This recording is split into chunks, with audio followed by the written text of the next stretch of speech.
Tenemos en cartera este proyecto de ley y el proyecto de restablecimiento del 1%, que es lo que fue declarado inconstitucional, que lo hemos revisado completamente y que consideramos que es una medida importante para luchar contra la evasión fiscal, y que lo hemos reestructurado a petición del presidente de la República para presentarlo de nuevo y también ponerlos al día de cómo va todo nuestro trabajo de preparación del plan fiscal 2012-2013 en el marco de la importancia que tiene lograr un programa stand-by con el Fondo Monetario Internacional. Bueno, don Tito, he estado revisando desde muy temprano de la mañana hoy los medios impresos y voy a utilizar una palabra que los hondureños la conocen muy bien y que con alguna regularidad la utilizan. Hoy los medios impresos le desguazan totalmente esa iniciativa. Solo permítaseme hacerle un rápido resumen. Por ejemplo, veo aquí la prensa que dice: con paquetazo viene otra alza a la energía.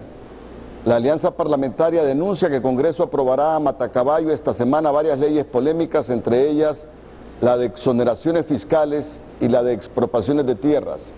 Y se concentra en este punto: con paquetazo viene otra alza a la energía. Eso es la prensa. El Heraldo, que hoy prioriza la convocatoria a elecciones internas que el tribunal hará esta semana, viene y dice: paquetazo encarecerá comida y energía. Finanzas hará una revisión del proyecto. Paquetazo encarecerá comida y energía. Perdón, si me pueden auxiliar mis compañeros. La tribuna hoy saca en primera plana al desnudo Paquetito. Bueno, refiriéndose al diminutivo del secretario de Finanzas, don Héctor Guillén, al desnudo Paquetito.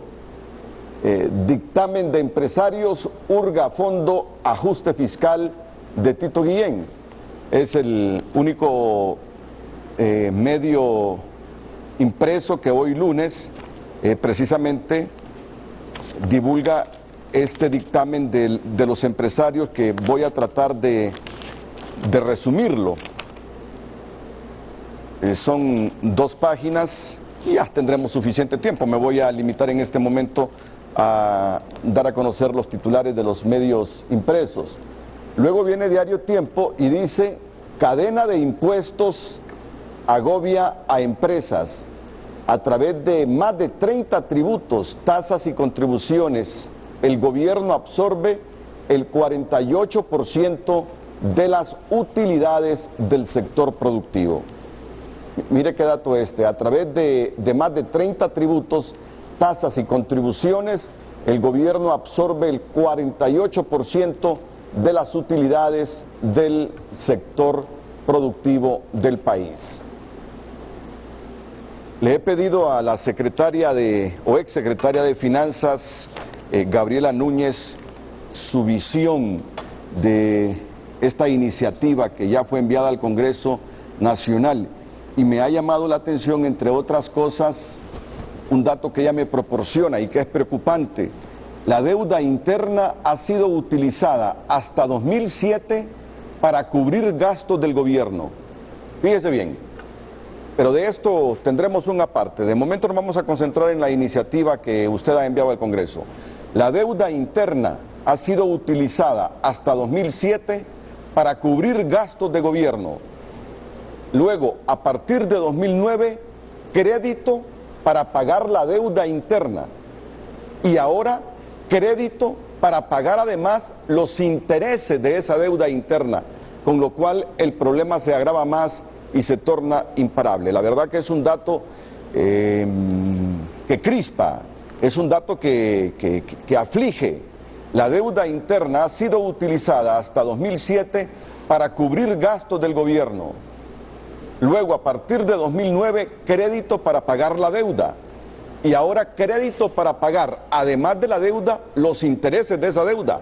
Con lo cual el problema se agrava más y se torna imparable porque se endeuda internamente el gobierno simplemente para pagar capital e intereses a la deuda interna. Bien, don Tito, ¿cómo recibe toda esta gama de reacciones a esta iniciativa de ley que se pretende debatir esta semana en el Congreso de la República?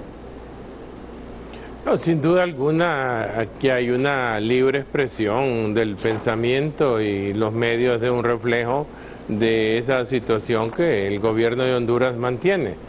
Yo de nuevo al pueblo le quiero decir es que en todo este proyecto que hemos mandado no hay ningún nuevo impuesto. Lo que planteamos sobre exoneraciones es totalmente claro.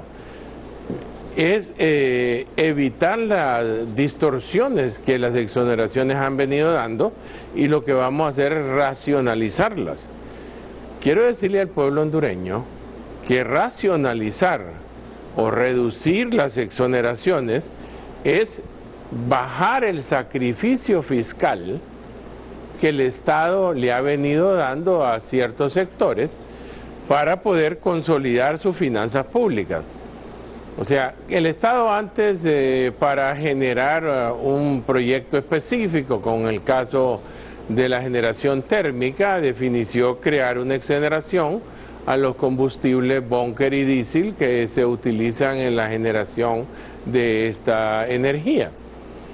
En este caso, después de hacer análisis que queremos tener, evitar las distorsiones que el mercado de esta exoneración y tener una equidad horizontal más adecuada en el país, es que venimos a revisar y decirle a los empresarios, bueno, usted ha tenido una exoneración, lo que le ha permitido vender a la energía a un precio adecuado. Ahora usted va a pagar los impuestos sobre ese producto que se le daba exonerado y va a revisar el contrato con la estatal eléctrica para cubrir el costo de la exoneración. En ese caso, lo que está haciendo el Estado y asegurándole al pueblo hondureño que los recursos que recibamos por el impuesto que antes no recibíamos y que ahora pagando por los combustibles que utilicen, vamos a transferir, igual que transferimos de los subsidios al sector que requiere. Actualmente el Congreso de la República y el gobierno da un subsidio directo a 534,000 abonados, con lo que aquellos que consumen menos hasta 150 kilowatt por hora. Entonces nosotros en este proceso vamos a lograr que ya no haya exoneración, que nos paguen el impuesto y nosotros vamos a retornarles a los productores de energía térmica que el precio que va a compensar por la pérdida de la exoneración. Pero con el recurso que entre al Estado, vamos a ir al ENE y vamos a ir, como actualmente el Estado le paga al ENE, los 986 millones que generan este subsidio directo a la energía, y lo vamos a fortalecer. Lo que evitamos con esto es la distorsión que se da en el mercado por las importaciones exoneradas, que no hay el control en el Estado para definir si todo lo que se importa va a generación de energía o hay desviaciones del mercado. Entonces, en ese sentido, vamos caminando primero, a eliminar el sacrificio fiscal que el Estado hacía y ahora fortalecer su finanza. Ok, solo permítame, solo permítame en esta parte, porque desde el jueves anterior que nosotros también divulgamos esta noticia en TN5 y que por cierto usted nos llamó en el sentido que al final no tendría más opción la NE que trasladarle a los abonados el costo adicional que implica la exoneración o la suspensión de la exoneración a las empresas térmicas. Es decir, usted dice que ellas tendrán que pagar el impuesto a la ANE y que con este impuesto ustedes tienen suficiente dinero para pagarle el costo adicional a los térmicos y que sobrará un poco de dinero también para focalizar esos subsidios. Eso es lo que le he entendido. O sea, la exoneración la da el Estado, el gobierno de la República. Entonces, le eliminamos la exoneración, ellos pagan el impuesto al gobierno, a la Tesorería General, y de ahí nosotros vamos a transferir y vamos a balancear con la ANE el recurso que necesite para cubrir el aumento del precio de compra de energía a los térmicos, porque hay un contrato que establece que si cambian las reglas o si las condiciones en que fue firmado el contrato, que fue un contrato con exoneraciones, ahora se elimina la exoneración, hay una nueva negociación del contrato de venta de energía de los térmicos a la ENE. Entonces, ese costo, más un proceso, Renato, técnico que se va a hacer en la empresa estatal eléctrica para hacer un rebalanceo de tarifas, un análisis más profundo de cómo están las tarifas y lograr, además de un proceso fuerte que ya ha iniciado la gerencia de la ENE en reducción de pérdidas y en el fortalecimiento de su eficiencia y eficacia administrativa, que le va a permitir ir fortaleciendo el proceso de eficiencia de esta empresa. O sea, debemos tener la garantía que el costo adicional que las térmicas les trasladen a ustedes como ENE, ustedes no lo van a trasladar al consumidor, porque eso es lo que están diciendo aquí los empresarios, que aumentará la tarifa de energía eléctrica y aumentará el costo de la maquila y otras actividades que generan empleo.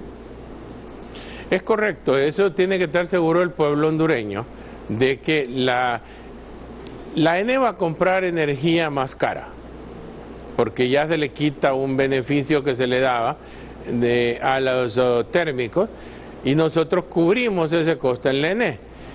Por otro lado, en el decreto no dejábamos claro de que la exoneración se eliminaba al sector que vende energía al Estado. Y vamos a hacer un análisis profundo y dejarlo completamente bien redactado de que no haya ningún problema en aquellos que generan para la producción y generación de empleo, como el sector maquila, que está protegido por otro régimen especial. Ahora, don Tito, me preocupa esto, y yo creo que esto le preocupa también a mucha gente, porque han habido reformas anteriores en este gobierno del presidente Lobo. Algunos dicen que esta es la sexta reforma, y estas reformas no han dado resultado en las estimaciones de los ingresos que preveían. Y yo me pregunto, ¿dará resultado esta? ¿Ha sido por improvisación, por falta de mecanismos de recaudación eficiente, lo que está provocando desconfianza e incertidumbre? Porque con todas estas reformas desde el gobierno de don Porfirio Lobo, uno dijo, bueno, con esta van a cuadrar su presupuesto, van a financiar su presupuesto, no van a estar necesitando de más, y resulta que cada vez nos estamos encontrando con más reformas de este tipo. Bueno, no hay duda, Renato, que no podemos negar de que la reforma hecha en abril del 2010, famoso decreto 17-2010, ha sido una de las reformas tributarias más fuertes que ha habido en este gobierno, y se le llamó una reforma de las mejores hechas en el área fiscal en todo Centroamérica. Ese decreto ha dado el resultado suficiente para generar recursos al Estado.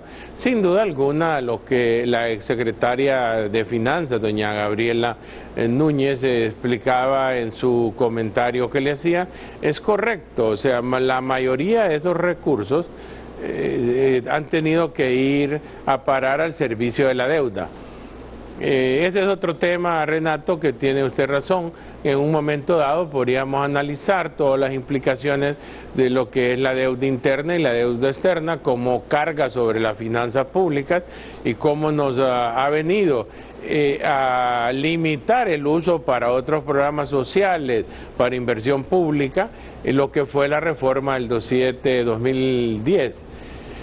Y de ahí han habido otras reformas que no han implicado grandes cambios en la situación de impuestos, a tal grado el 42, el decreto 2011 y el 105-2011, que fueron los que declaró inconstitucional la Corte Suprema, pues no dieron su efecto respectivo. Entonces, pero este es un análisis que ya años se viene hablando, como hoy lo decía con mucha propiedad en HRN don Ramón Velázquez Nasser, vicepresidente del Congreso de la República, un economista de enorme trayectoria en este país, que hace años venimos hablando de revisar las exoneraciones en este país. Y hemos llegado al momento de que consideramos que hay grupos que se han privilegiado con este beneficio fiscal, este sacrificio que el Estado ha venido dando, y que vamos a buscar la forma de orientarlo mejor forma para fortalecer la economía. Entonces siempre va a haber quien esté diciendo algo en contra. Yo lo mencionaba el otro día, va a ser un momento más difícil de lograr transmitirle al pueblo la realidad de la intención de este gobierno, porque estamos ya abiertos en una campaña política y entonces va a haber mucho sesgo político en todo lo que tratemos de hacer. Pero sí le puedo reiterar de que lo estamos haciendo con la voluntad del presidente Lobo y el gabinete económico, de que estas son las mejores medidas que encontramos en este momento, en una situación difícil de la economía nacional, donde no hay espacio para más impuestos. Bueno, lo único que entonces caminamos a la eliminación de exoneraciones, que es un derecho que el Estado tiene de darlo y de quitarlo. Okay, y lo único, proteger totalmente al pueblo hondureño. Hay muchas exoneraciones, bastantes exoneraciones, pero le voy a consultar una por una y nos queda tiempo de las que destaca el sector privado que pueden afectar el desarrollo económico del país. Tendremos tiempo para analizar una por una y escuchar su criterio, pero sí, recientemente consulté a Yanni Rosenthal y me decía que sí se crea un impuesto que es al patrimonio de las personas naturales y jurídicas. Bueno, pero todo es de interpretación. Lo que dice ahí en el decreto, creo que el artículo 12, que el Estado establece una compra de un bien a una persona natural o jurídica, el Estado lo que va a hacer es retener el 10% que establece la ley. Nada más estamos diciendo que si el Estado compramos un terreno, un edificio o algo, lo único que vamos a retener y transferirlo. Ese es lo que hablaba de impuesto al patrimonio. Eso no consideramos que es un impuesto. Permítame entonces, cuando son las 7:22 minutos, ir a la primera pausa comercial, pero luego hablaremos de todas estas exoneraciones que a juicio de algunos sectores pueden perjudicar el ideal que tenemos de que el país mejore, sea más competitivo y salga adelante. Atentos que estamos con el secretario de Finanzas, don Héctor Guillén, que esta mañana se quedó en San Pedro Sula para explicarle esta iniciativa a los empresarios del sector norte del país, porque la misma aparentemente se va a discutir esta semana. ¿Es cierto eso de que el Congreso devolvió al Ejecutivo esta iniciativa, don Héctor Guillén, porque considera que no hay redacción clara? Don Renato, dos cosas a aclararle. Una, lo mandamos en mayo porque nos dijeron que la semana pasada iniciaba el receso del Congreso y queríamos que el Congreso dejara nombrada una comisión de mismo seno para que durante todo el mes de mayo y mediados de junio tuviéramos un debate amplio sobre este proyecto. O sea, no era intención meterlo a matacaballo, como decían mis correligionarios de la alianza parlamentaria.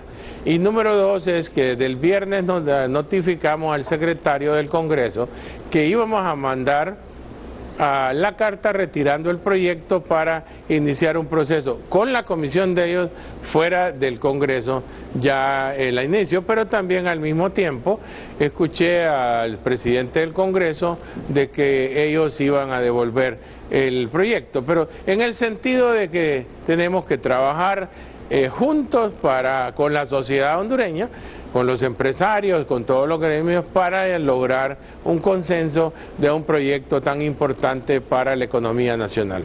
Muy bien, ahora sí vamos a la pausa comercial y luego exoneración por exoneración que pretende eliminar el Poder Ejecutivo, la trataremos aquí con el señor secretario de Finanzas, don Héctor Guillén.